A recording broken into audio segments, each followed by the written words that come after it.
नमस्कार भैया बहनों।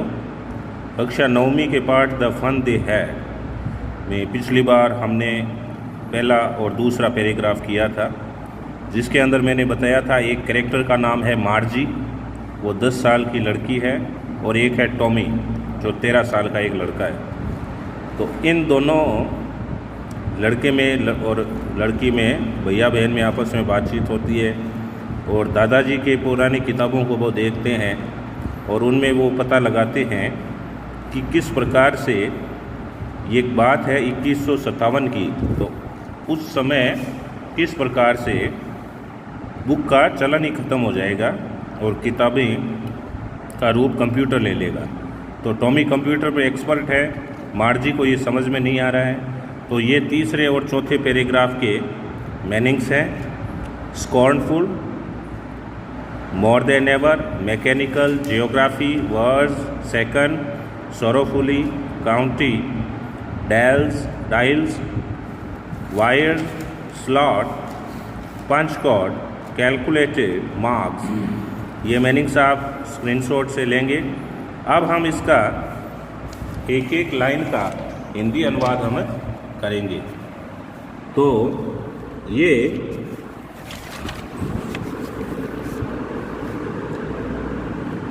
हमारा है मार्जीवाद स्कॉर्नफुल। स्कॉर्नफुल का अर्थ अभी यहाँ पे मैंने आपको बताया था, घृणापूर्ण। तो स्कॉर्नफुल का मतलब क्या है? घृणापूर्ण।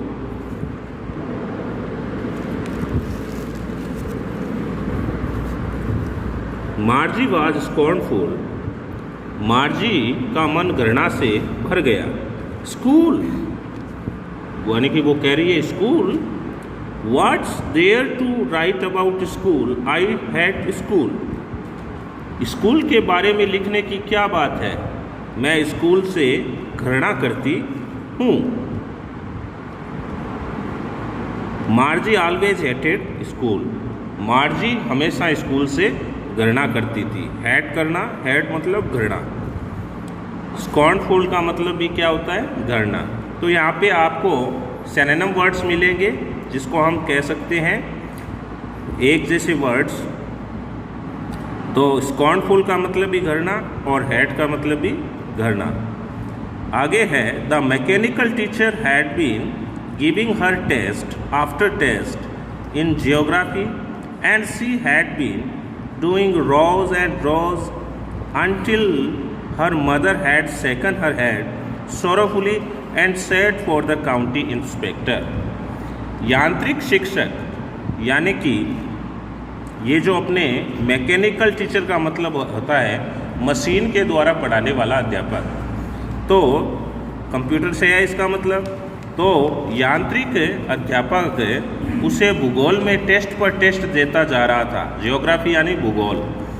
वह उनको तब तक बद से बदतर हल कर रही थी जब तक कि उसकी माँ ने दुखपूर्वक अपना सिर नहीं हिलाया और काउंटी निरीक्षक यानी कि जिला निरीक्षक को नहीं बुलाया।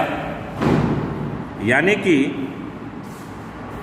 जिला निरीक्षक, काउंटी इंस्पेक्टर, ये बाहर का लेसन है। तो ब्रिटिश के अंदर काउंटी इंस्पेक्टर होता है जिला निरीक्षक। यानी कि उसको मार्जी को क्या दे रही थी? टेस्ट पे टेस्ट जियोग्राफी पे, और वो वर्ड्स एंड वर्ड्स यानी कि बुरे से बुरा, ठीक है, bad, words and worst.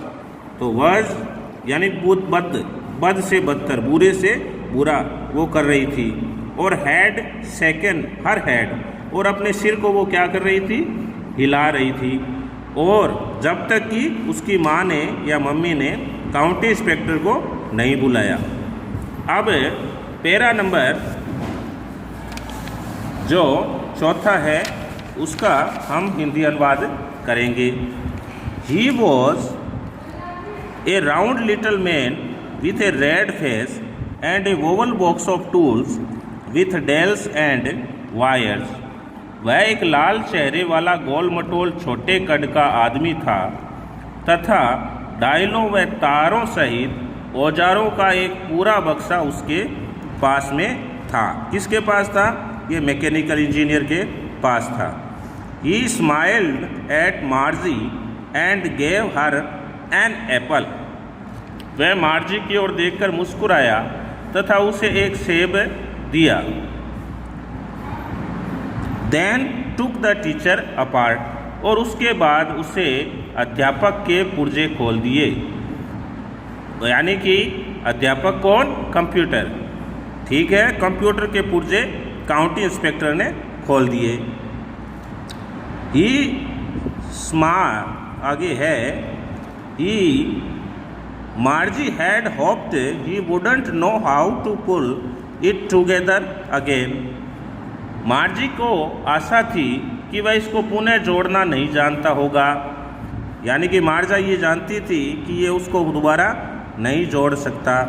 But he knew how all right, लेकिन ये वह अच्छी तरीके से ये काम जानता था, अच्छी तरीके से वह काम जानता था।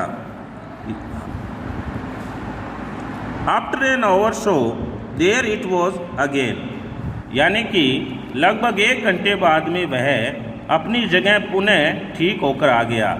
यानी कि ये कंप्यूटर की बात हो रही है कि 1 घंटे के बाद में दोबारा वो ठीक हो गया। लार्ज एंड ब्लैक एंड अगली, यानी कि लार्ज यानी कि बड़ा था, ब्लैक काला था, और अगली यानी बदसूरत भद्दा था। ठीक है।